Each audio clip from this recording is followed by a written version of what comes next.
The following podcast is part of a certified educational activity titled Unlocking the Potential of Modern RCC Therapies, Expert Approaches to Tailoring Care and Optimizing Outcomes. Access the entire activity and complete the post-test at peerview.com/YYZ860. Downloadable slides and practice aids are also available.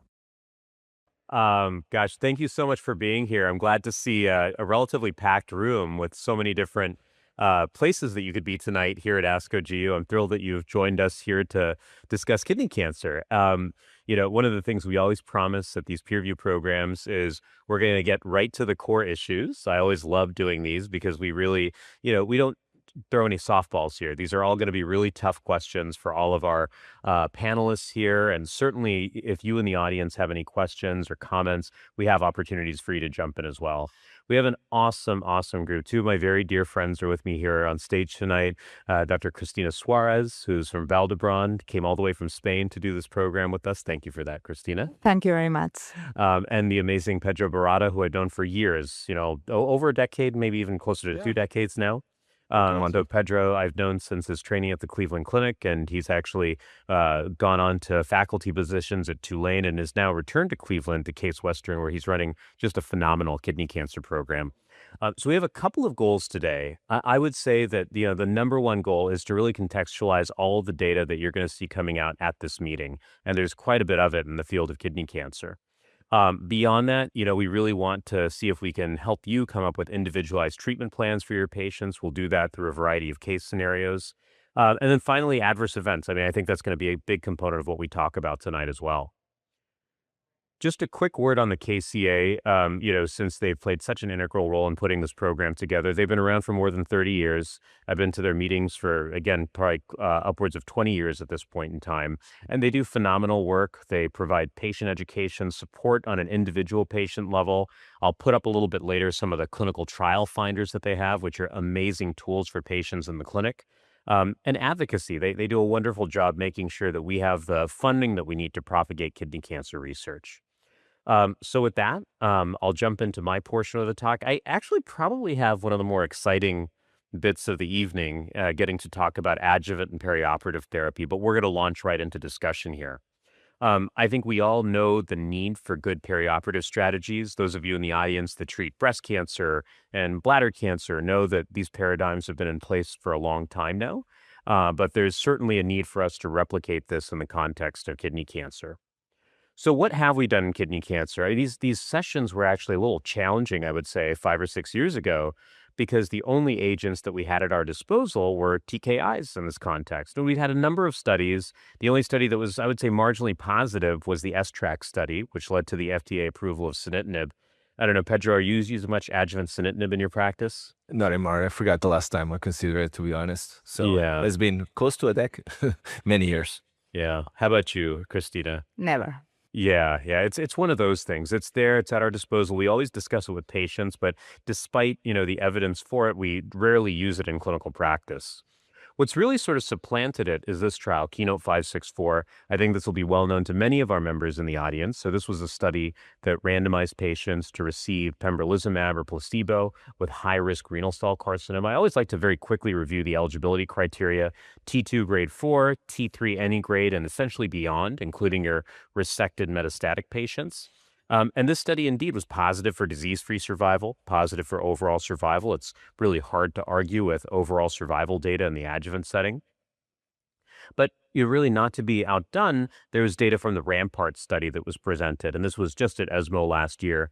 This was a complicated study that looked at active monitoring versus durvalumab and tremelimumab. And if I could sort of summarize this data in 2 minutes or less, I would say, look, there's a DFS advantage here, right, with durva-tremi versus active monitoring. We don't know the data for durva monotherapy yet, but no overall survival advantages yet, right? That OS data is still immature. At this point in time, Christina, maybe I'll turn this to you, but has the durva-tremi data made much of a dent in clinical practice in Europe? I would say no, not yet, at least with this data, waiting for OS, and we have pembrolizumab, so maybe I could consider, we don't know the data from non-clear cell, just the subgroup, but I would consider maybe for non-clear cell, but not in clear cell RCC, having pembrolizumab. I think that's a really excellent point. The data for non-clear cell in the Venn diagram between Keynote 564 and Rampart, that's one of the key differences. Rampart gives us some insight into non-clear cell disease, but we're kind of in the same boat, aren't we, Pedro? Yeah, no, I agree. I think it's a little bit premature. By the way, we're going to see data at this meeting, right? Around Rampart, PRO, I believe. So we'll see. Stay tuned for Saturday on that topic. But I think it's premature, as you said, Monty. Yeah, excellent. Okay. Now the really exciting stuff, and I know this is the presentation, one of the two that we're all kind of waiting for on Saturday. This is the LIGHTSPARK 022 study. So if you look at this, the eligibility criteria here are identical, right, to what we see in the context of Keynote 564 for the most part. If you look at the randomization here, it's pembrolizumab with placebo versus pembrolizumab with belzutifan. And that belzutifan is maintained for that entire duration of 1 year that we keep the pembrolizumab going. We know a little bit about this study in terms of the data to date, right? From a press release, we understand that this combination led to a significant and clinically meaningful improvement in disease-free survival. And the study continues on to evaluate overall survival. But as I always like to do here, let's speculate a little bit, okay? You know this data, right? Let's pretend none of us have seen it at this point in time. If we anticipate that there's, as they say here, a clinically meaningful and significant benefit in disease-free survival, but at this point in time, no OS data available, right?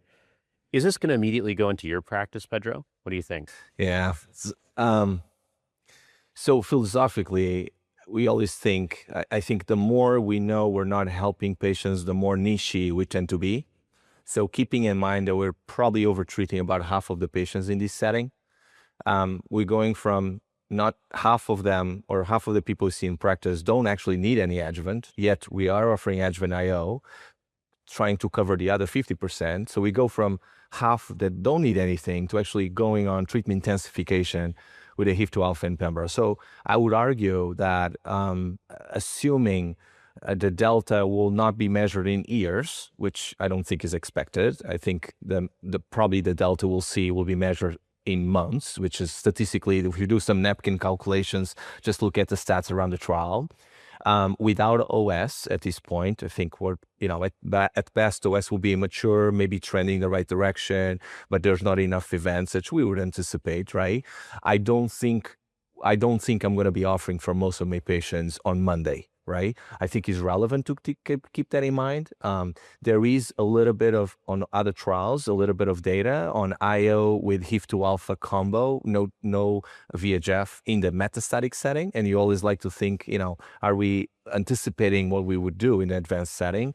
But until the other pieces of the data, or until we have a biomarker to actually looking for those patients who definitely is a matter of when they recur, not if they recur, it might be a little bit premature for me in the most part. I will allude to it, but it's unlikely I'll be having most of my patients on a combo. Yeah, I know that, there are a lot of folks in the room hoping to get your insight on this too, Christina. So what do you think? Let's say, you see the data, it matches what's stated here in the press release, right? We won't get more granular than that. Are you going to use it on Monday morning? So I'm going to say something different. So I agree with you. So we are over-treating many patients with adjuvant therapy in general.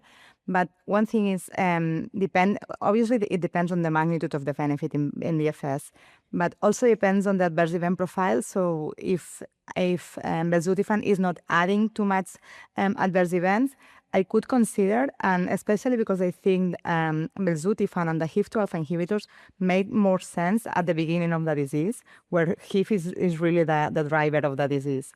So I could consider, I know the data, but we need to see about the magnitude of benefit.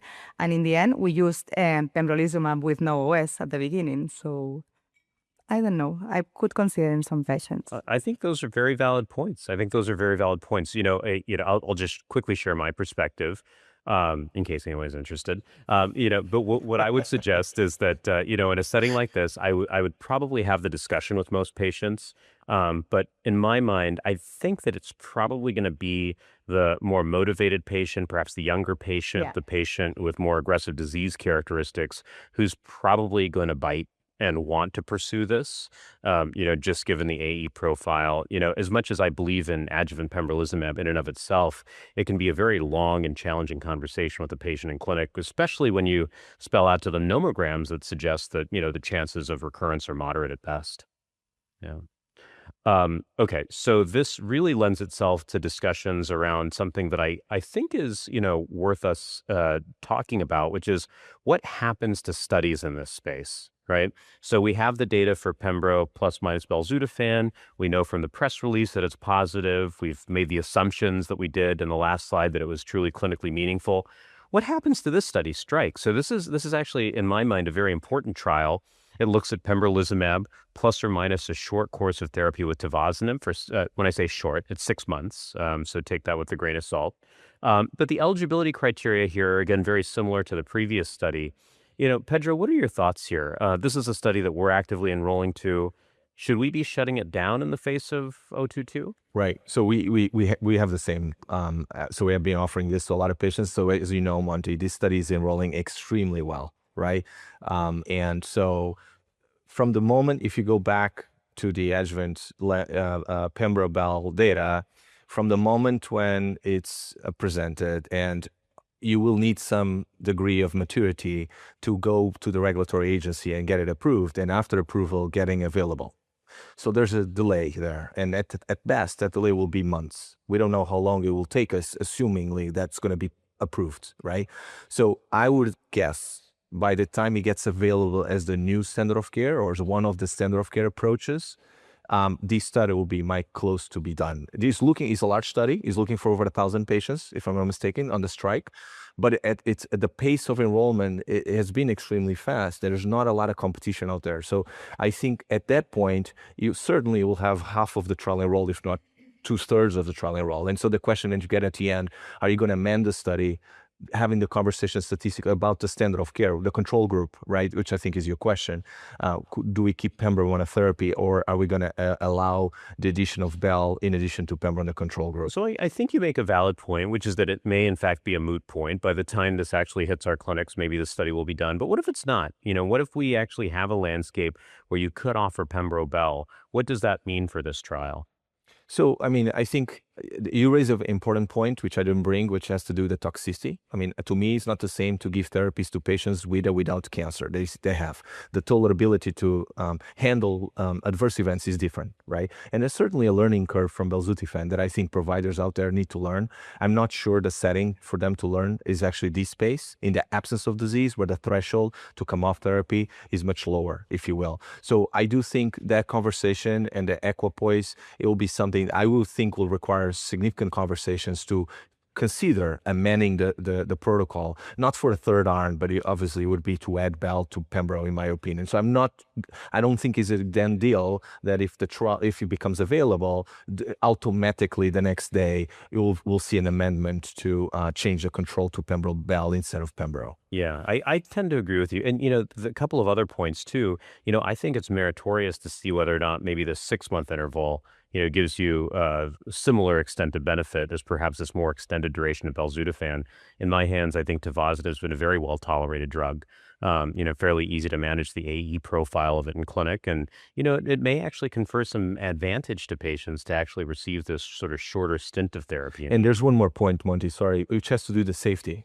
Not that we're very concerned. I think you're right. Tivo is a very well tolerated, but I'm pretty sure you'd have to run a safety, arm, if you will, or at least you have a number of patients to prove it's safe actually to combine Pembro-Bel with Tivo, right? Yeah. We see that with a different combo in the context of the efforts in the advanced setting, but we also have to run the safety period of that study if you were to amend the protocol. It's an additional step towards the amendment of Strike. So I think it would make it a little bit less likely, especially if he's enrolling so quickly. Yeah.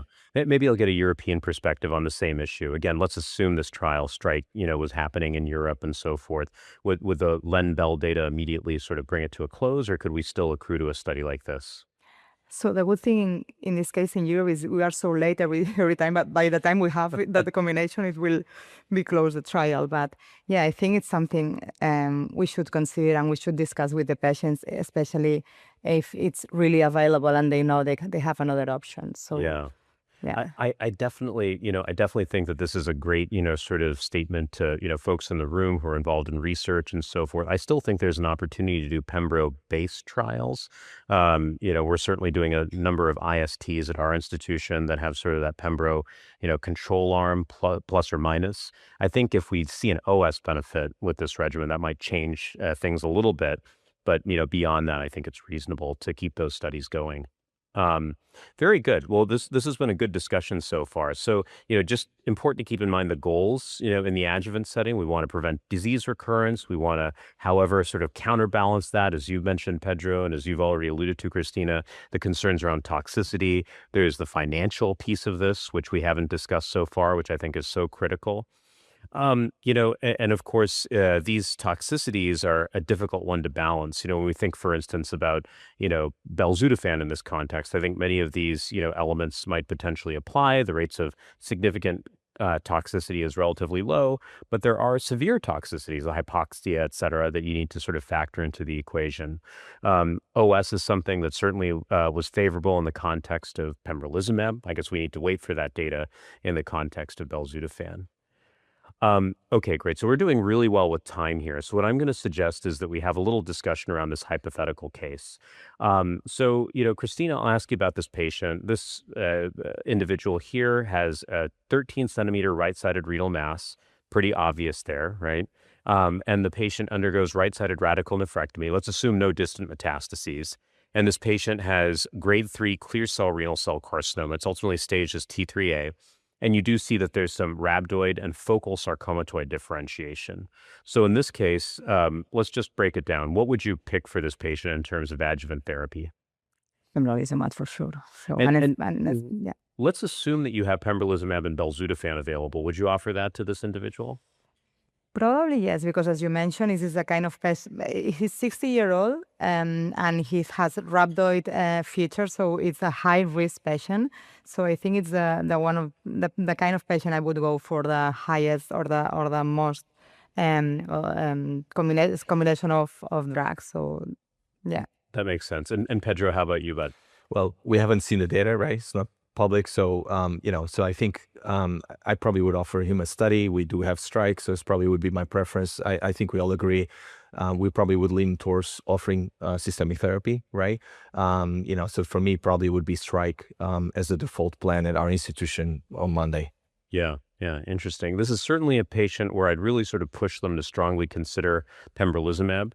But indeed, if I had pembro belzutifan at my disposal, I'd discuss that. I'd have no reservations about putting a patient like this on strike, for instance, if they were willing to take on the risks and benefits therein. But now it's our chance to actually ask you in the audience. So if you don't mind, if you happen to have loaded up that Q&A poll earlier. If you could put your response in, we're going to see it pop up in just a second. So it looks like a lot of people are really enticed by, this is moving. Oh, this is interesting. It's like watching a horse race.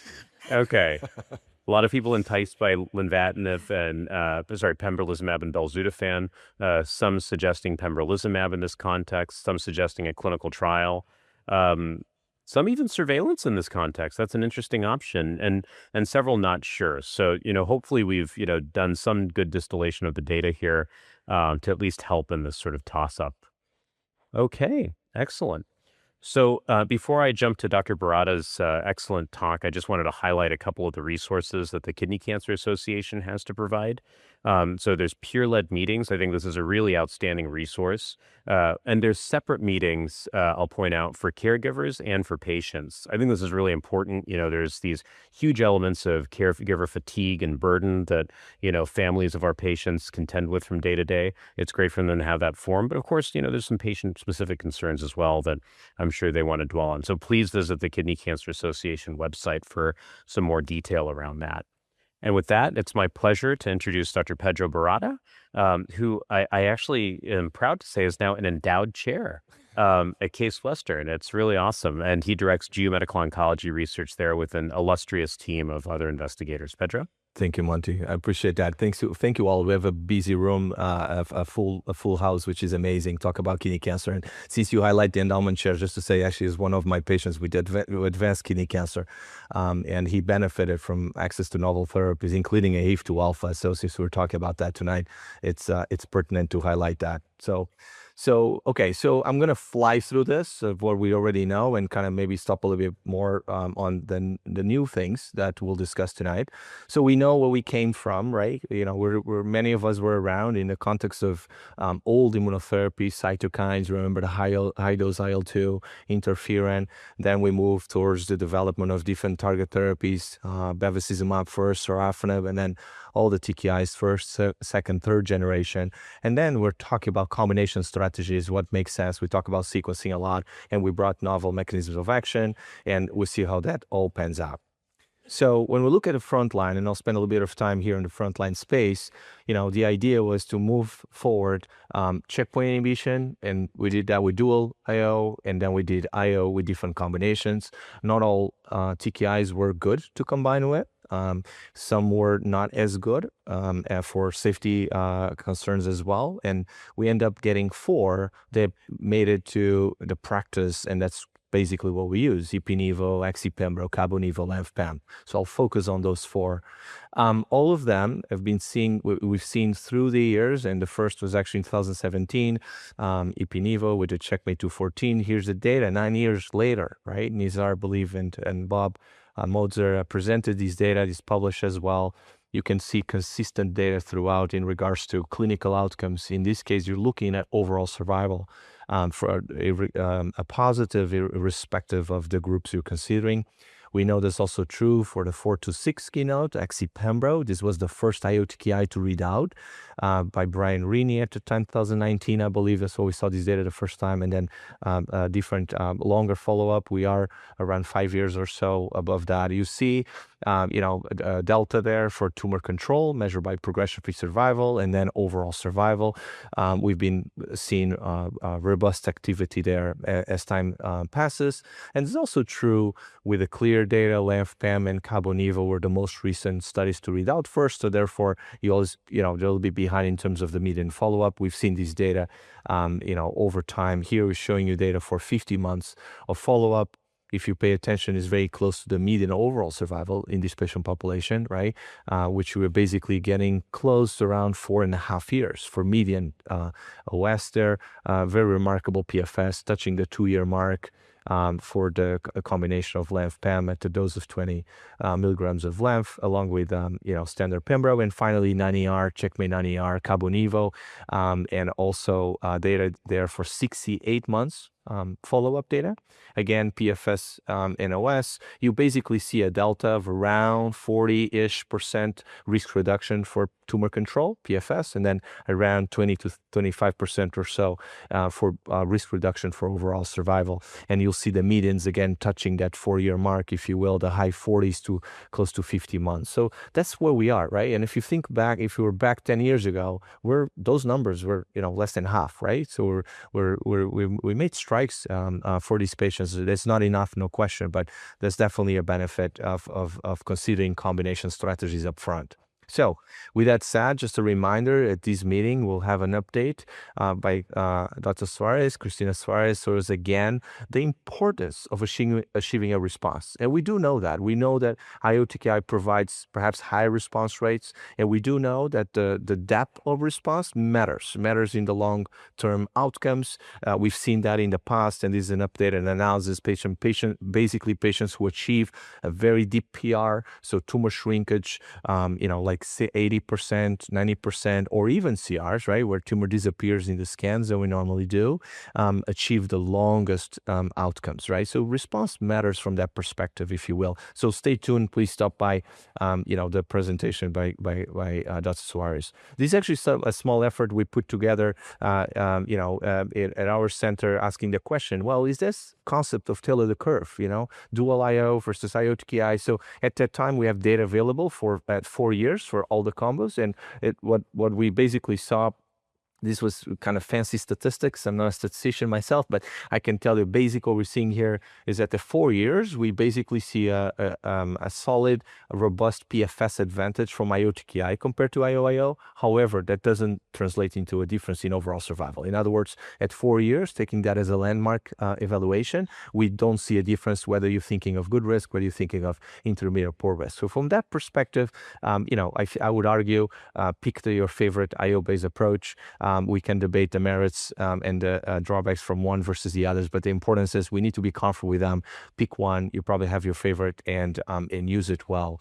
So as we think of that, and we have different mechanisms of action, if you're thinking of a checkpoint inhibitor, if you think of a target therapy, you will see IO-specific adverse events, you will see target therapy-specific safety signals, and some overlapping toxicities, right? So it's important to keep them in mind. And a lot of times, and we learn this as we run these protocols and we do it in clinical practice, what do, right? What we do when we have diarrhea, for example, where either therapy can cause that. So in general, because of the shorter half-life for the TKI, in general, we tend to hold it, for example, and understand exactly if that's a TKI-related toxicity or if it's an immune-mediated adverse event. It is just an example. What I would highlight, though, is that we have plenty of resources available to us, whether it's ASCO or NCCN or ESMO, wherever you are, you will have free tools available online, not only for the proactive identification of those adverse events, proactively addressing them, and also the escalation of interventions that you need to do depending on the severity of adverse events. And remember, you categorize them based on CTCAE, which is again another free tool online. There's also an app, and the best way to classify those adverse events is just to use the toxicity criteria, if you will. So a reminder as well, as things are evolving, we do have checkpoint inhibitors available in the subcutaneous formulation. Specifically, all the IOs we're using in the frontline, PD-1 inhibitors in frontline, whether it's nivolumab or pembrolizumab, are available in the subcutaneous formulation. And of course, think of whether or not that's something that you want to consider for your patients in regards to flexibility, to no need for IV, in the case that you're doing just the one IO and you're not doing an ipi-nivo, for example. How you handle the logistics at your center as something to be in mind that's available to you and to your patients. So there's a number of trials that may change the landscape, may change the way we think of this setting, the first line setting. Pedigree, we actually, is an interesting concept, is kind of a 2.0 version of Cosmic 313. Cosmic 313, as a reminder, we added CABO on top of ipi-nivo. We did see a difference in PFS, no difference in overall survival. The approach for Pedigree is slightly different, is an adaptive design. You get ipi-nivo up front, and in 3 months, depending on the response, either you continue on nivo alone, or you actually randomize to adding CABO on top of maintenance nivo, or you continue on nivo. And that's really the question being asked. And patients who progress go on CABO second line. So it's very interesting to see what happens on the part 2. The part 1, Dr. Zhang did a great job showing us what happened in the real world, getting those patients to the 3-month mark where that randomization happens. And then we're going to have a different iteration of different approaches. Perhaps I'll highlight a European effort, CARE 1. I don't know if, Chris, if you have that study running in Spain as well. I know Lawrence is leading those efforts. Yeah, we're going to start now. You do? Yeah. So it's an interesting concept, right? In all the meetings, we've been debating, should we do ipi-nivo? Should we do an IO-TKI? What do we do? So actually, it's a very pragmatic approach. PD-L1 positive, you randomize IO-IO, IO-TKI. PD-L1 negative, you randomize IO-IO, IO-TKI. So it's a very pragmatic approach to that question that we ask all the time. And then, of course, evolve. You have a bispecific there, and then the LIGHTSPARK-12, which I believe everybody's very excited to see it when it reads out. That will come soon. So thinking of triplet therapies, I think all of us were quite excited when we saw this umbrella keymaker effort, which is basically a pembro-based approach. Chris did an amazing job presenting this data not that long ago. I believe it was at ESMO. And, different combos. You have a LAG-3 there, you have a TIGIT there, you have their own CTLA-4, and then the control LEN-CABO, right, for benchmark. And what's interesting to me, at least, you can look at different cohorts in there, but I probably would highlight here the data for the LEN-CABO belt. And why? Because that's being explored in the frontline phase 3 separately. So I guess this was maybe an early look into what that triplet might look like. It's quite impressive, in my opinion, to see a progression-free survival 31 months, right? And so of course, given is a smaller study, proof of concept, nonetheless, we'll see if the addition of a HIF-2 alpha inhibitor adds value to the backbone IO TKI. So to me, that was one of the interesting highlights of that data. You did an amazing job presenting it, and it's very important to be out there, Chris. So kudos to you for that.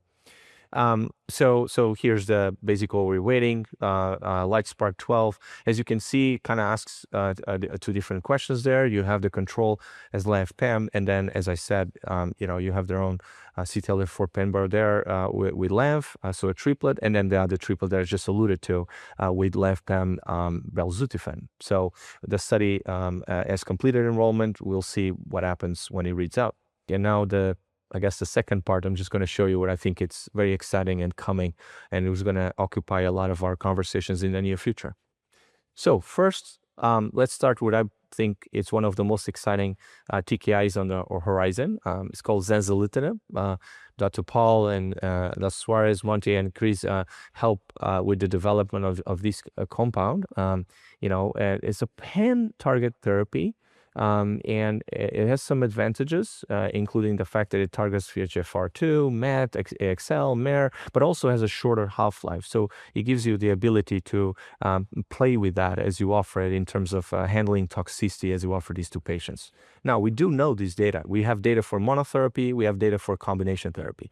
Monty did an amazing job to about 2-3 years ago, I believe, when you presented this data, monotherapy, refractory patients, active agent, right? And what's interesting at the time is when you look at the breakdown by exposure to an very active TKI like cabozantinib, you can see it still works, right? So, and I think quickly we saw this as we enrolled patients on Zanza study. I think we quickly saw there was an active TKI.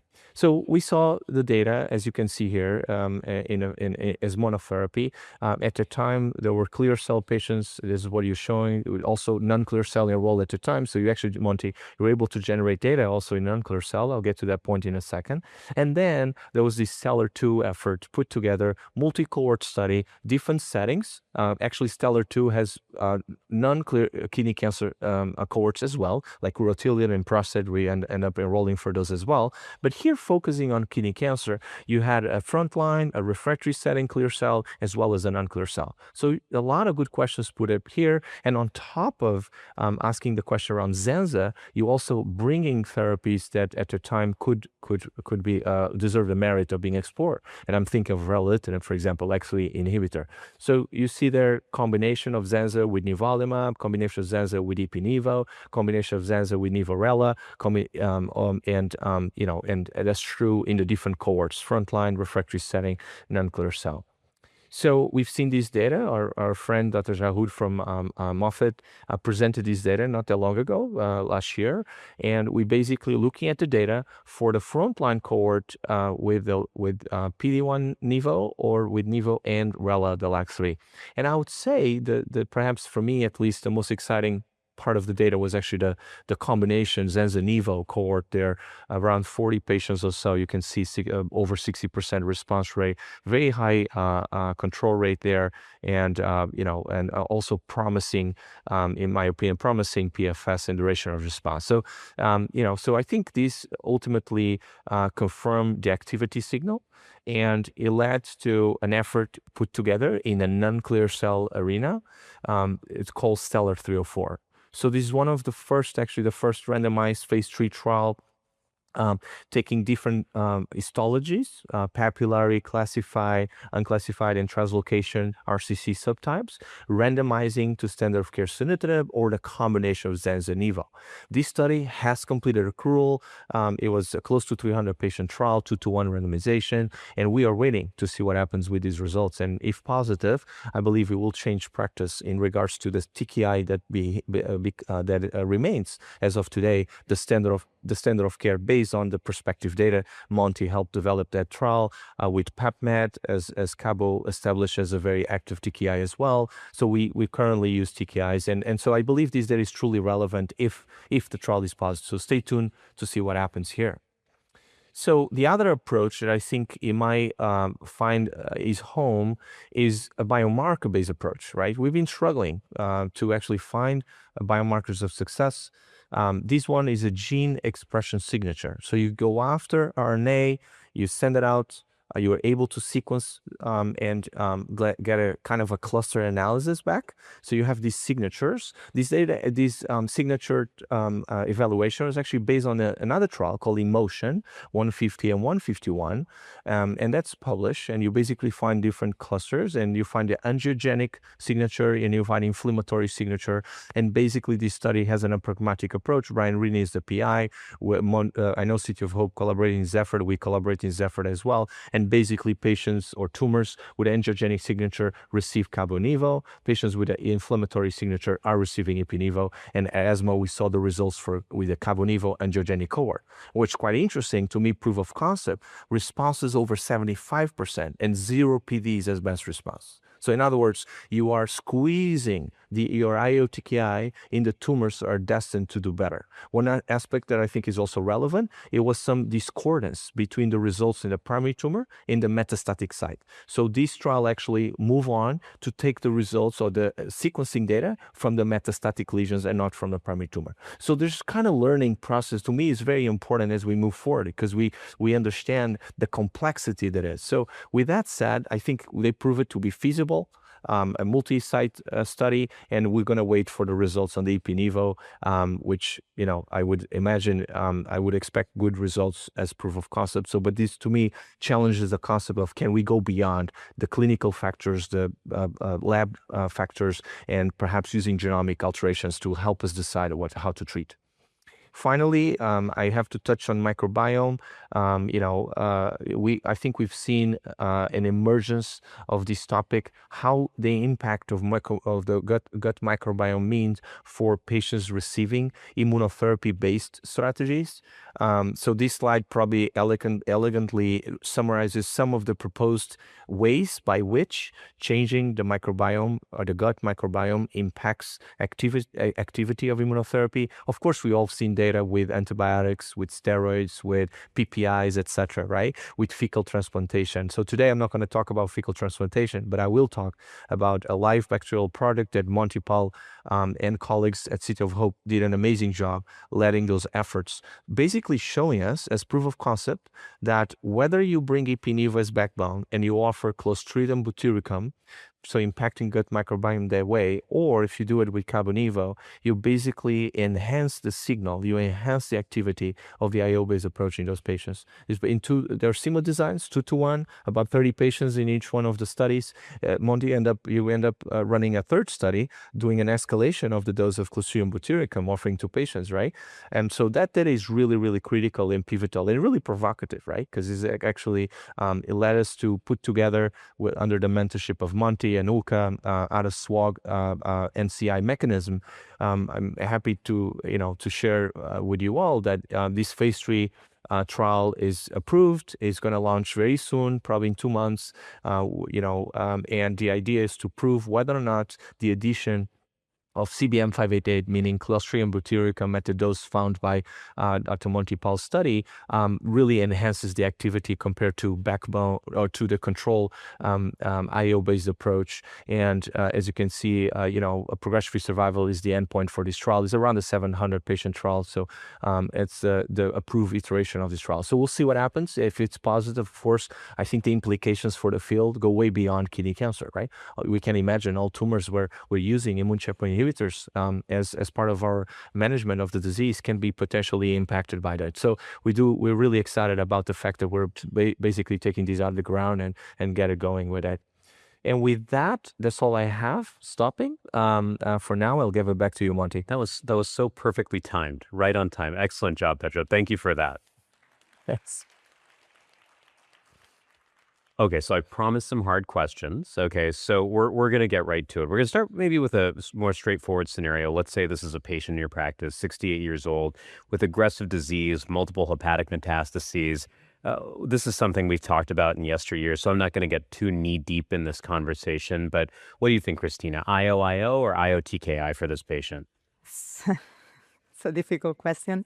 So the quick answer would be IO-TKI because the patient has an aggressive disease and a rapid disease. So we need to stop probably with those patients we should just have one shot, and we know that IO-TKI have the less progression disease, in the fewer progression disease. It's 5%, 5-6% with LEN-PEM and NEO-CABO, and 10% with pembrolizumab. So quick answer would be IO-TKI, but maybe we should know if this patient, because it has, for example, sarcomatoid features, because those are the kind of patients that usually have sarcomatoid features. So if it had, I would maybe go for IO-IO. Okay, so that's fair. So if you see sarcomatoid features, maybe you lean towards IO-IO, likely in this scenario with this aggressive disease pattern, IO-TKI. I tend to agree with that approach. Okay, now Pedro, tough question for you. What's the best IO-TKI regimen? For you? Go for it. Thank you, Monty. Oh, no, I have some for you too, Christina.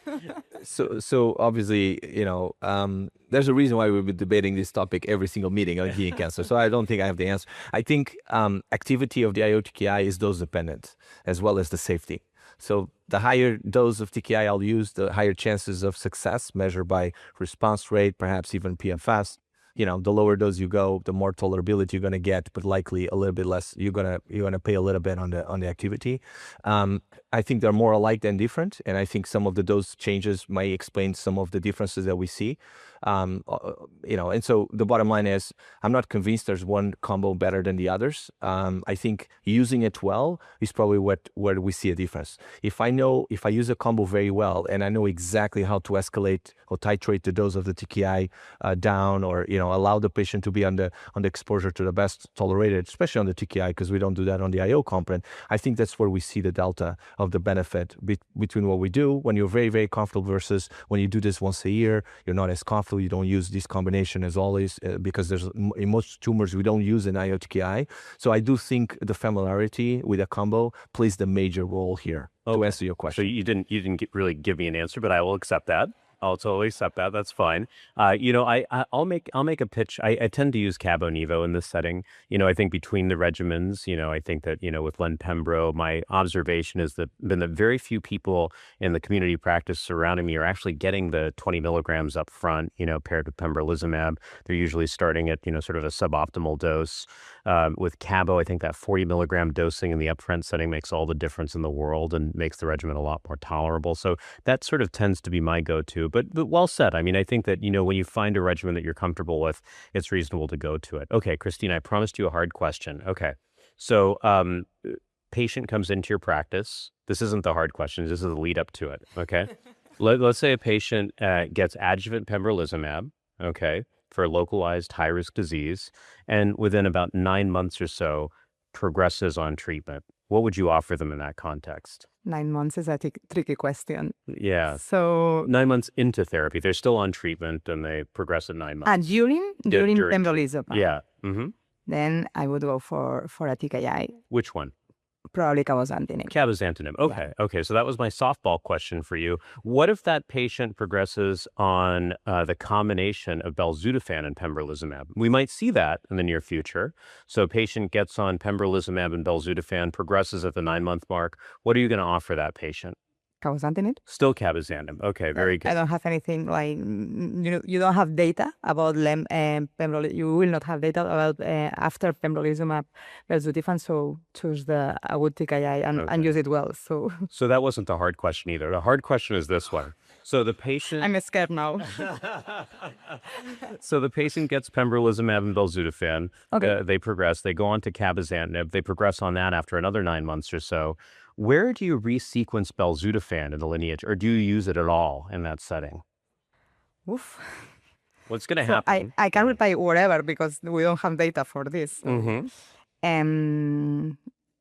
I wouldn't retreat the patient with belzutifan, probably because he progressed on belzutifan. He progressed during the 9 months of belzutifan. So I would probably go for another TKI or everolimus, for example. Okay, that's fair. I think that makes sense. Pedro, I'm going to throw the same scenario to you. So Pembro, belzutifan, I'm getting all the names mixed up here. Pembro, belzutifan, adjuvant, progresses on that, goes on to cabozantinib monotherapy. Totally agree. Reasonable choice. Goes on to that, then progresses. Can I add an exception to that? Oh, are you going to test me now? Okay, go ahead. I do think, I just want to, as a reminder, we should always think about local treatments, right? And actually the adjuvant studies have a little bit higher use of local therapies that one would anticipate. Yeah. So, and we all have those patients. So when they progress while on Pembro or soon after being done with Pembro, it depends on the progression or the recurrence, right? Is the recurrence, is one spot? Or is it systemic, or you have those tiny millimeter lung nodules that are now growing and you absolutely have systemic disease, or you're having a solitary oligo progression. I do think very comfortably that if you have an oligo recurrence or oligo progression, I would think about actually offering local therapy to a patient and whether complete the immuno or continue on surveillance and treat with a new line of therapy systemically upon clear progression. Okay, so belzutifan is not going to enter back in too soon. Is that fair? Or right, and this would be true whether you have pembro bel if you're an early adopter of in the adjuvant setting or pembro monotherapy. So I wouldn't jump on the next systemic line of therapy. Let's say if the patient has oligo recurrence in the lung. Okay. Right, I probably would offer radiosurgery, and then stay, hold tight.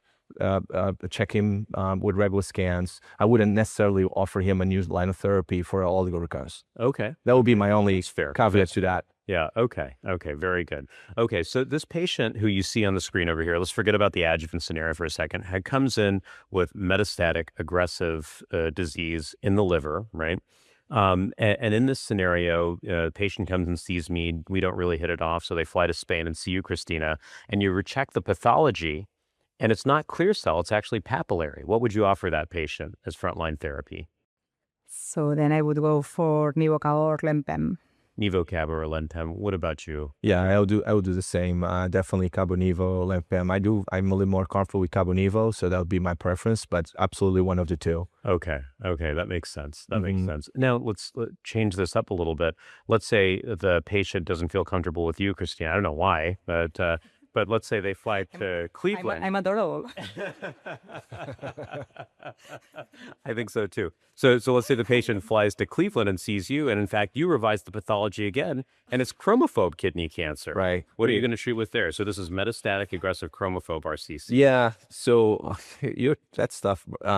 So the phase 2 data that you have with CABO-NIVO and LEN-PEM, you do have responses, and you have stable disease with CABO-NIVO, and you have responses with LEN-PEM. So to me, those stable disease in chromophobe is not a bad thing.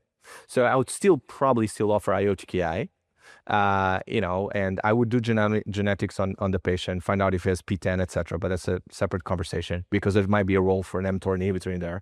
But let's assume it isn't. I might do CABO-NIVO with the thought process, might do LEV-F afterwards. So that could be an approach. But I would still debate between the CABO-NIVO and LEN-PEM in that situation.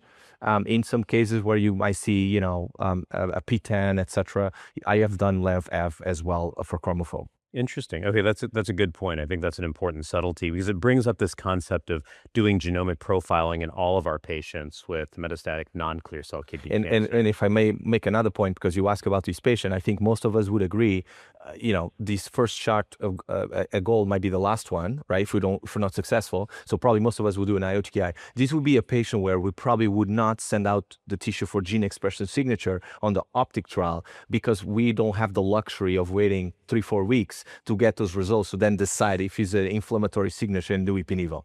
So in the absence of sarcomatoid, probably most of the community would go towards an IO-TKI with the thought process of, PD as best response in the single digit with CABO-NIVO, LEN-PEM. We're probably going to do that and then deal with that, and make sure the patient actually survives. Yeah. Interesting. So let's say a patient comes to see you, Christina. This is my last tough question before we move into some more tough questions, actually. But let's say a patient comes in to see you. They have pathologic T4 disease, no sarcomatoid features, okay? at the time of surgery, and they're pure papillary. Okay, patient comes in and says, I really want to get adjuvant pembrolizumab. What would you do? I think we don't have enough data to do it. Can I offer him durvalumab or not? Durvalumab, sure. So at least we have those. At least the Rampart trial included those patients with papillary characteristic papillary tumors, but I maybe would go for durvalumab. I like that idea. I didn't think of that, but maybe that's a place for it. What do you think, Pedro? I might ask him to fly to Madrid to do it. I probably would still stick with observation as of today. I mean, the activity of dual IO, it's less obvious. Yes, we have some data, particularly with Ipi/Nivo. I think on the Rampart, you're absolutely right. You do have an unclear cell cohort there. I feel like we might be slicing at some point because we start losing numbers there, right? So I don't think I've seen enough to be convinced with dual IO in the advanced setting for non-clear cell. And in the adjuvant, I think we're pushing it forward. So in the DFS, no OS, etc., I probably would stick with observation for now. Very good. Okay. Last scenario here. Let's imagine a more typical context for this particular disease type. 25-year-old patient comes into your clinic. Okay. They have a history of sickle cell trait, and you identify them as having metastatic renal medullary cancer. RMC. Yeah. This is a really tough one. And we have a lot of trainees. I see the San Diego team here in the room, my City of Hope team, the Utah team, Michigan, Spain. So what would you do in that context for metastatic renal medullary? Yeah, so it's very hard to treat. So the current guidelines, I think, there's an RC group, by the way, that partners with KCA. So shout out to RMC, Nizar Tanir and Pavlos do a great job leading that. So the guy, a lot of times I pick up the phone and call Nizar or Pavlos, but, so multi-chemotherapy has been the approach. Thinking about the bulk in the cases of responses has been appropriately. So in those cases, I've been considering multi-chemo, approach up front with the thought process of local control afterwards if they're responding, and there's some debate what type of therapies you're going to be using, platinum, doxo, jam, etc. Right?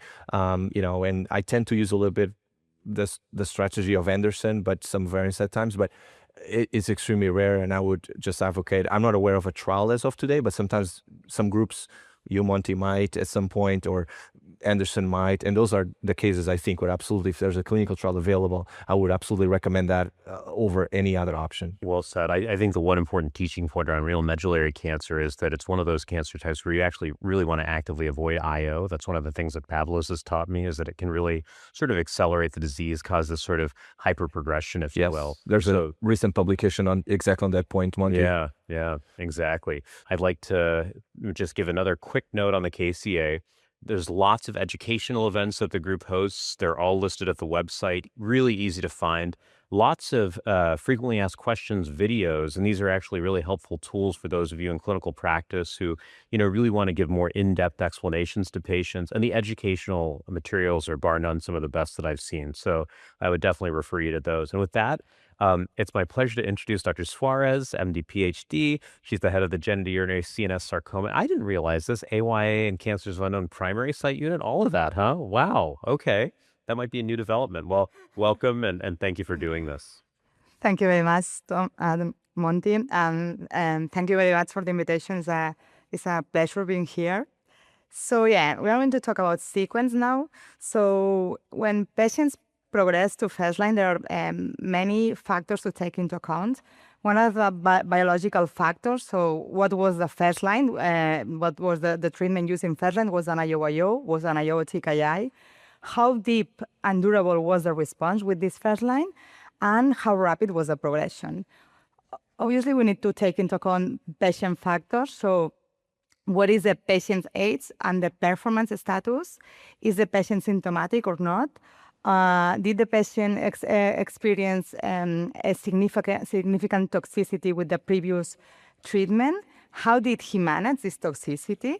And what are the comorbidities of the patient? And obviously, we always need to have shared decisions with the patient. So what are the patient's goals? This is something important to discuss with them. It's not the same a young patient that is working than an old patient that has maybe wants to prioritize quality of life. So what is the prognosis of the disease, and the understanding of the patient of this prognosis? What is the patient's tolerance to the adverse events? What support system the patient has? It's not saying there are very many differences among countries and among US and Europe, and how prepared are they to assist and to handle with these potential challenges. So this is the current options we have. If the first line was IO nivolumab, then we can use a TKI in second line and a TKI or belzutifan in third line. If the patient has received IO TKI, then we can use a TKI that has not been used before or belzutifan, and the same in third line.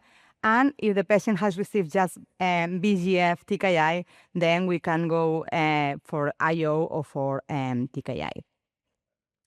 So the TKI with the highest evidence in the sequence is cabozantinib. We had many retrospective data from with cabozantinib in the sequence, and then we had this CABO Point trial. The CABO Point trial is a phase 2 prospective trial, including two different cohorts. Cohort A were patients that had received in the first line IO, ipi-nivo, and cohort B were patients that had received in the first line IO TKI.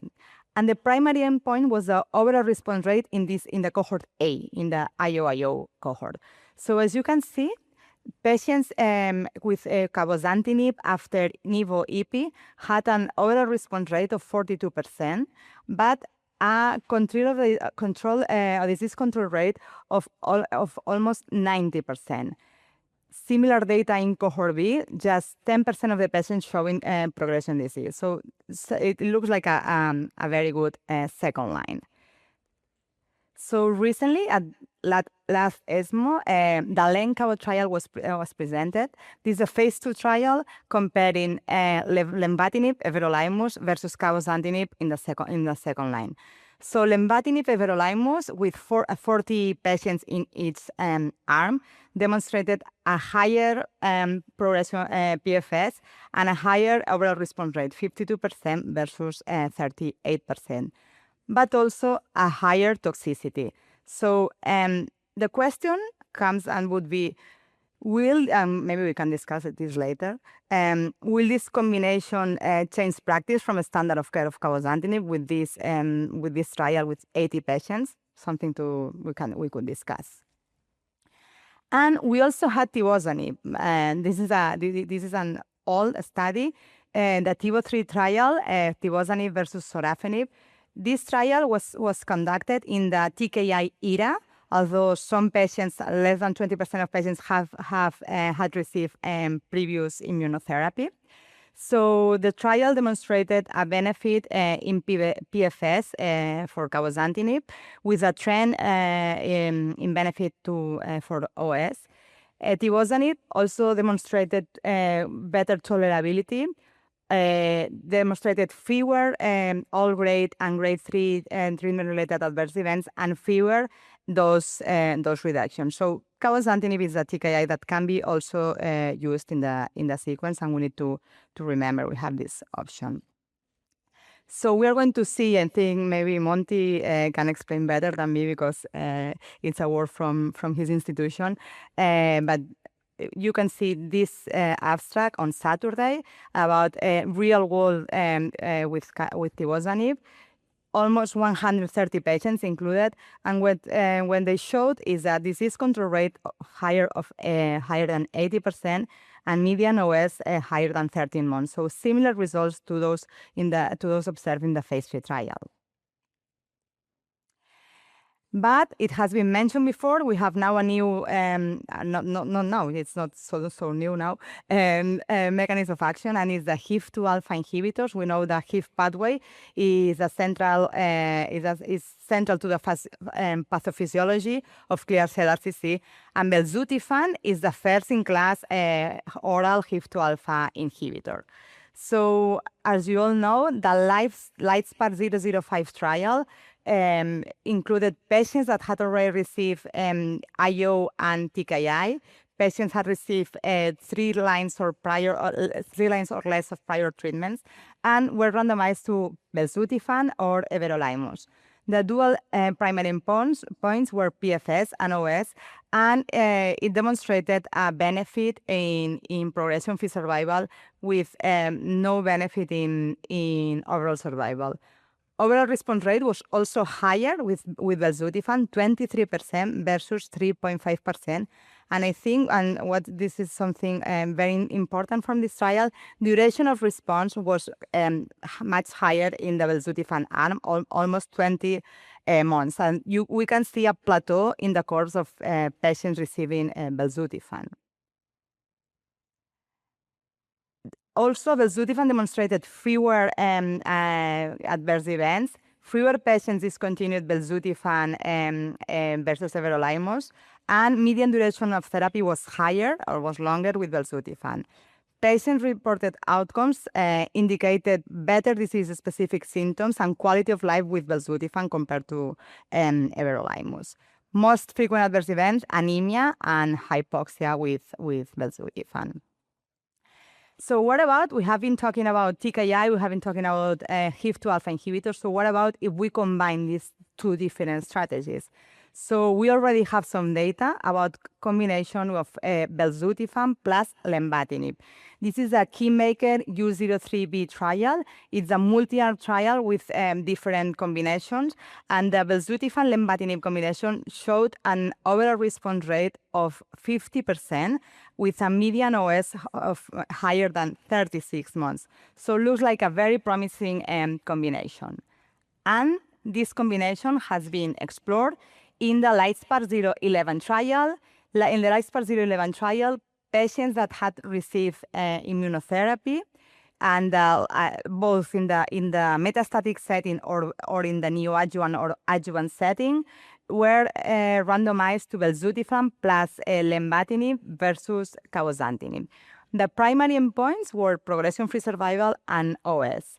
So go to the we will see the data during during this ASCO GU on Saturday. I recommend you not to miss it.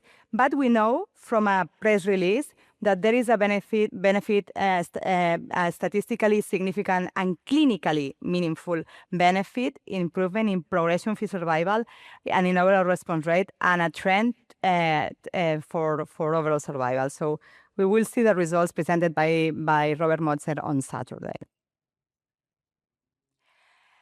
So belzutifan, it's also been explored with zanzalintinib.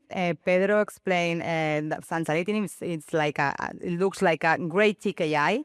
So the LIGHTSPAR 033 trial, it's including patients that have progressed to adjuvant pembrolizumab, so just in the adjuvant setting, and is randomizing patients to zanza plus belzutifan versus cabozantinib. The primary endpoint is PFS and OS. And in parallel with this trial, the phase 1b/2 trial with different doses is being conducted. So what about other combinations? So from preclinical data, we know that belzutifan and CDK inhibitors, CDK4/6 in this case, can be synergistic. So it's this in the LIGHTSPAR 024 trial.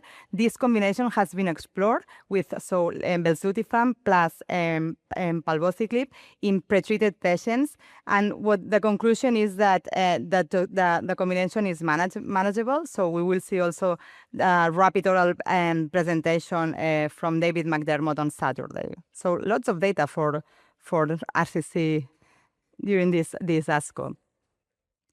So we are always seeking biomarkers in RCC. We are not succeeding too much sometimes. But yeah, as mentioned, we can see that some patients can achieve big benefit from belzutifan. And these two abstracts that again will be presented next Saturday are exploring different biomarkers for belzutifan. So the first one explored or studied patients coming from the LIGHTSPOT 13 trial, and what demonstrated that HIF2 alpha TPS and HS score can potentially be associated with progression-free survival. BAP1 mutation can potentially be predictive or of improved overall response rate, and molecular subtypes and other related RCC signatures and VHL mutation showed no association with overall response rate. So we expected that these molecular subtypes or at least VHL mutation can have some relationship, but it looks like not in this trial. We also have some data from belzutifan, retrospective data from patients treated with belzutifan. And what we can see in this work is that responders exhibited enrichment of the PI3K, AKT, mTOR pathway and DNA damage response alterations. So go and see the abstracts because it's going to be very interesting to look at that. Another HIF2 alpha inhibitor, casdatifan, is also on his way. So we have preliminary data from the phase 1 trial in monotherapy showing a 33% of overall response rate, and also in combination with cabozantinib showing an overall response rate of 46% and with a manageable adverse event profile.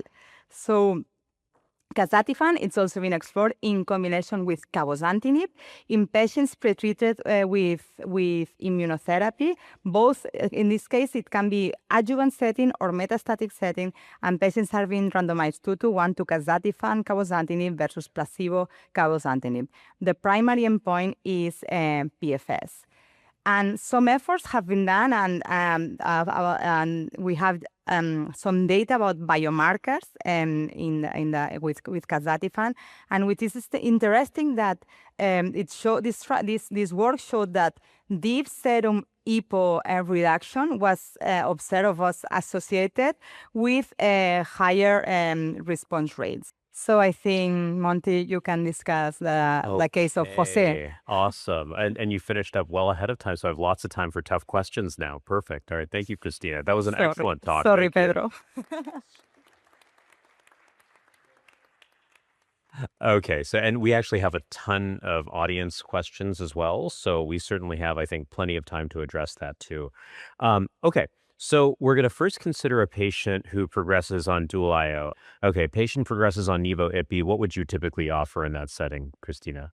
Nivo-ipi. Mm-hmm. So today, cabozantinib. On Sunday, I don't know if I will offer lenvatinib, belzutifan. Okay, let's talk about that. Let's talk about that. So, we've seen the data in the press release at this point in time. They signified that there's a PFS benefit. I think they suggest, a trend in overall survival and so forth there. What are your thoughts, around whether or not you would render this therapy in that particular setting? Let's say, the patient comes in and sees you and says, look, I'd like to maybe proceed with lenvatinib at 10 milligrams instead of 20 milligrams just because of toxicity concerns. Would you move forward with that in the second line setting, or would you really insist on giving 20 milligrams? I insist on giving 20 milligrams. And then, I just see the patient very often at the beginning and be very aware if I need to reduce the dose, but I start with 20 milligrams dose. Insist on 20. What do you think, Pedro? Patient comes in the same setting, gets nivo-ipi up front and says to you, look, I just don't think I can tolerate the 20 milligram dose. What do you think about starting on 10 or 14? Yeah, I think my go-to probably cabo. I do think of lenv-ev as a default, assuming before we've seen the data. I do lenv-ev if I able to stick to the full dose. You run an elegant study demonstrating a non-inferiority, I guess, of lowering the dose of lenv, right? So you basically don't see the same efficacy signal, and yet it's not that patients are doing a lot better from the safety perspective. That's actually interesting from the study you ran.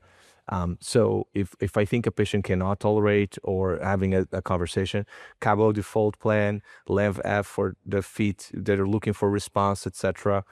Maybe LENV-BEL in the field for the same logic without those reductions. And then frail patients, maybe TiVo would be a different consideration. Okay. No, that's really helpful. Okay, now I'll turn to you, Pedro. Pedro, patient gets IO-TKI in the frontline setting and then progresses. What is the best second-line strategy? Well, I'm not sure we know that. I think it depends on the IO-TKI, right? Because we don't in general we don't recycle the same TKI upon progression. Although there's a little bit of data that if you're able to dose titrate, you can salvage some of the patients, right? We saw that with ACCPE, for instance. Patients are doing great, no symptoms at all on ACC5. You could potentially escalate the dose of AXI, but that's for a selected group of individuals. So if patient got Cabo-Nivo frontline, for instance, then I'll be more towards I'm going to be leaning towards am I going to consider LENV-BEL? Am I going to consider LENV-F? I haven't seen the data for LENV-BEL. If assuming the patient can tolerate and wants the best treatment efficacy-wise out there, and that would probably be my thought process. If patient got LENV-BAM, probably CABO would be the default plan for me. I don't do IO rechallenge for most of my patients based on T-Nivo and based on Contact 3. And then if patient got ACCPE, I think you have the same conversation around, are you going to do CABO? Are you going to get LENV-BEL? Are you going to do LENV-F? Are you going to have frail patients doing TiVo-like? Yeah, no, I think that's very reasonable. Let's just sort of take this scenario one step further. Let's say the patient, comes to you after progressing on Cabo-Nivo specifically. What would you offer in that setting as sort of a second line approach? Then probably we wait for the data, but probably len-belzutifan. Len-belzutifan as opposed to len-everolimus. Does len-everolimus kind of maybe go away at this point, in your opinion? So I don't know. We need to see the data, maybe do indirect comparisons. I know this is tough in the absence of actually seeing the data itself. I think Bel is better tolerated than the everolimus, so belzutifan is better tolerated than the everolimus. Right. There's one study, I think we may have touched on it very briefly. It's called a pedigree trial. So this takes patients and looks at Nivo-IPI up front, right? And in patients who, don't achieve a CR, but also don't have immediate progression, there's this randomization to potentially add cabozantinib to nivolumab. Let's just imagine a circumstance where, that study is positive and that becomes a relevant treatment option. Where does that sort of sit with sort of transitioning therapy to a different second line regimen altogether? What do you think, Pedro? I think it'll be an approach that's not going to be that different from a Cabo-Nivo frontline, right? Because I think it will be positive for PFS, right? If you bring a TKI in a maintenance setting with Nivo, Cabo-Nivo versus Nivo monotherapy, I don't see a world where the PFS won't be positive for the Cabo-Nivo arm. The question is overall survival, right? Is it going to change practice? Because if we don't see a survival signal, then so what we're doing with that trial is we're basically bringing the TKI sooner instead of doing it upon progression, right? Essentially. So if we don't see an OS, I doubt it'll change practice. Okay. And so essentially, but if it's positive and people do it, then I think we're going to be thinking of it as a post-Cabo-Nivo setting, right? Got it. Scenario. Yeah. Okay. And Monty, I do see a world where with LENV-BEL being positive in a magnitude similar to LENV-F, although small study, 80-patient study, but let's assume, okay, it's going to be available. I do see a world where folks will do LENV-F because they've has been around longer to save the BEL as monotherapy instead of doing EV monotherapy. Because if you do LENV-BEL, then people don't really like EV, they see it as like a pre-hospice therapy by itself. Especially in the community, right? Okay. Where the uptake of belzutifan hasn't been as fast as academia. So I do see a world where some colleagues out there might still consider saying, you know what, let me, BEL is approved by itself. I can do LENV-BEL, I can do LENV-F, and I can do BEL. And so they don't lose a line. Whereas if the other way around, they're left with F by itself, right? I hadn't really thought about it that way. I mean, I guess that makes a lot of sense. Let's envision that Cabo-Nivo upfront patient, right? Who we just brought up a moment ago. What about tivozanib as an option in that second line setting? What do you think about that? Yeah, I do think I do it for selected patients, frail, they value quality of life, they want to be on therapy, but they're worried about side effects. I'm concerned. I don't think, I'm worried about the toxicity. TiVo is really a well-tolerated agent, right? I mean, if you pay attention to the high blood pressure and you proactively manage that, it's really easy to do, and it has activity. I mean, the TiVo, Monte, you did a subgroup analysis on that TiVo based on TiVo monotherapy on patients who progress on dual IO, so TKI naive population, which is not what you asked me. You asked me a post-CABO Nivo, right? So you can absolutely on label do a post two systemic therapies, one CABO and one Nivo. But even in the TKI naive, it has activity over 9 months PFS. So I'm not shocked in using TiVo in the second line, whether it's a post-IO TKI, particularly in patients that, as I said, I'm balancing the toxicity and efficacy, and I'm not really sure they're going to be handled, some TKIs who are prone to perhaps give a little more side effects. Got it. Christina, you had a lot of really interesting elements related to biomarkers here. There's some questions, from the audience related to biomarkers. Specifically, I was wondering about the role of EPO. It's something that I've actually become more and more comfortable sort of giving ESAs specifically in the context of patients receiving belzutifan. I have no reservations about propping up, the hemoglobin using that strategy. But do you follow EPO levels themselves? You pointed out the casdatifan data where it seemed to have some predictive roles. No, we usually follow hemoglobin, and then we start EPO when hemoglobin is below 10. Okay. So that's that's generally my practice too. What about you, Pedro? Yeah, I tend to use the cutoff of 9, unless the patient is symptomatic in the 9s, so it's an on-target effect, right? So it's a learning point for us. I think we're learning more and more to use EPO. It's something that I think we stay away from, right, for a long time. And now we're learning. I'm actually having this conversation with my pharmacist just last week.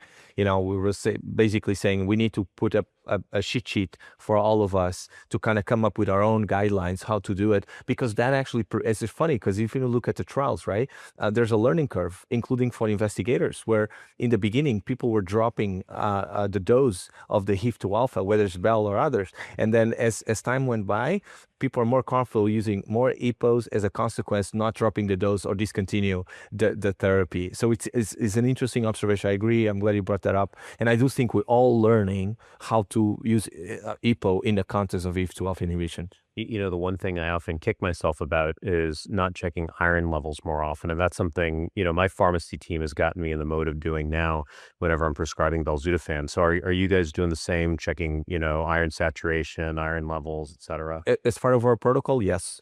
So it's almost in the, guideline, I guess. But yes, it's to rule out other causes of anemia. That includes, usually is the iron workup, which includes the iron. Sometimes we also drop the vitamins in there, the folate and the B12.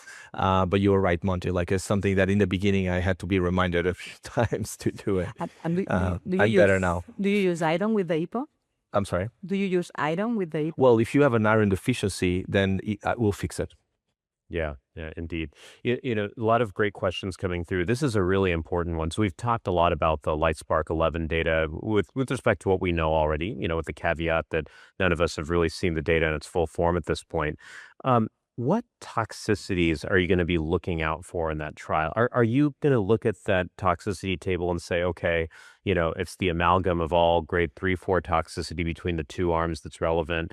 Are you going to be focused on diarrhea, hand-foot syndrome? How are you going to be looking at the tox data for LEN-Bel versus CABO?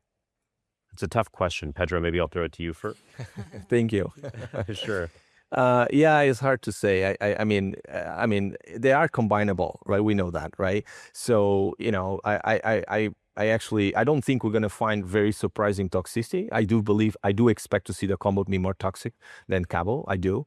And for some people, some people might look at the grade 2 diarrheas and might give them some pause. Some people might look at the 15% hypoxia and give them some pause. Some people look at 80% anemias and give them some pause. Some people look at the dose reductions happening, 50%, 60%, I'm guessing, and they give them some pause. So I do think how we interpret that will depend on how comfortable we already are using it, and I think we're going to use that as justification to do it or not to do it as much. Yeah, I think that's a really beautiful point. There are those side effects that perhaps all of us as clinicians are more comfortable managing. Others where I think we get a little frightened, to be honest with you. Well, Christina, what do you think? Yeah, I think that I expect not to see many difference in the TKI adverse events due to a TKI. We will see more anemia for sure in the belzutifan arm. And yeah, the same, like depends what you feel comfortable with or not, but we'll see. Yeah. So, one question I always like to close with is what do you feel is the most exciting therapy in the pipeline today for kidney cancer? If you had to pick one, maybe I'll let you pick two, but not 10. If you could maybe just give us your best guess as to what you think might be moving forward in the field. Any takers for that question? Pedro, can I throw that to you first? Well, my answer is going to be comes with a caveat. I'm biased because I was involved in the 304. If that phase 3 trial is positive, we'll change practice in the non-clear cell arena. So I'm excited to see data with Zanza. And I actually think if that trial is positive, I do see many of us bringing the Zanza from non-clear cell to the clear cell arena. So I see a dual impact there. And then for obvious reasons, I'm excited to see what happens with the BioFront trial with the CBM 588 and data that you generated, Monty. And and I do think the impact can be for kidney cancer patients and then beyond kidney cancer. And maybe we're gonna see a wave of gut microbiome impacting strategies to squeeze the activity or enhancing the activity or immune strategies that we currently use. Yeah, that's great. And I'll just reiterate for everybody in the audience, although Pedro, you were very clear on this, the BioFront study is actually going to look at any IO-based regimen. So it could be Cabo-Nivo, Axi-Pembro, Nivo-Ipi, plus or minus CBM 588. And that's going to be a really important study open throughout the U.S. through the cooperative group mechanism. So, if you do have a space in your frontline portfolio for a trial, please, please, please get behind that one. I think it's really, really going to be an important study. Christina, can I turn to you for the same question? The agent you're most excited about? I think I'm going to reply the same. So I'm biased as well because I'm very involved. And the Stellar 304 can be practice changing, and this is a first phase 3 trial, randomized phase 3 trial in non-clear cells. So we really need a good combination for non-clear cell. And yeah, I think the BioFront is a very, very interesting trial, and the data you have from the phase 1 trial are very, very promising. So yeah, I would say these two. Excellent. Yeah, no, I'm really... And again, and the optic trial, I want to see I'm waiting to see the EP-Nivo arm. I think the optic trial is very, very really appealing because we are doing tailored medicine. So I think it's a field we should move to, like choosing the treatment by molecular alteration. Okay, so I'm glad you brought that up. My last tough question for the night. What is yours, Monty? What's that? What is yours? The most exciting agent. Oh, okay. Well, I'll share with you. I have to agree with you guys. I mean, we the three of us do so much work together on the investigational front. I'm equally excited about Stellar 304, which all three of us are very integrally involved in. Zanzalintinib with nivolumab versus sunitinib. Important study in the non-clear cell space. The first phase 3 clinical trial that's happening, which I'm so grateful to the sponsors for supporting. And certainly BioFront, which you've gotten behind, Pedro, and really, taken an amazing lead on it. I'm so proud of you. I think that's going to be a very important study. I did want to give one shout out to a phase 1 study that's ongoing right now, looking at an agent called XMAB or XMAB 819. We showcased some of this data actually at the Kidney Cancer Association last year. They were kind enough to let us submit a late-breaking abstract. Take a look at that. It's a bispecific, and it's directed against a target that we actually haven't mentioned in the meeting at all today. It's called ENPP3. But this particular target is expressed at really, really high levels in clear cell kidney cancer, not on adjacent tissue. It's at moderately high levels in papillary kidney cancer, in fact, too, not in adjacent normal tissue. And there's some degree of expression in lung cancer and colorectal cancer as well. But kidney cancer is really going to be a standout disease. Last year, we reported some really robust responses in very heavily pretreated patients. So I think that therapy is actually going to make, it's one to watch out for. I think it's going to make a big dent, but we'll have to wait and see. Yeah. Well, I have to tell you, we're coming to the close of the evening. I want to thank the audience and our sponsors tonight for supporting such a wonderful program. Thank you all for being here. Thank you. Thank you for listening. Remember to download the slides and practice aids and complete the post-test for instant credit. This activity is certified by PVI, PeerView Institute for Medical Education. This activity is developed with our educational partner, Kidney Cancer Association. This educational activity is supported by medical education grants from AVEO Pharmaceuticals Incorporated, Eisai Incorporated, Exelixis Incorporated, and Merck Co Incorporated, Rahway, New Jersey, USA. To access all materials for this activity, visit peerview.com/YYZ860.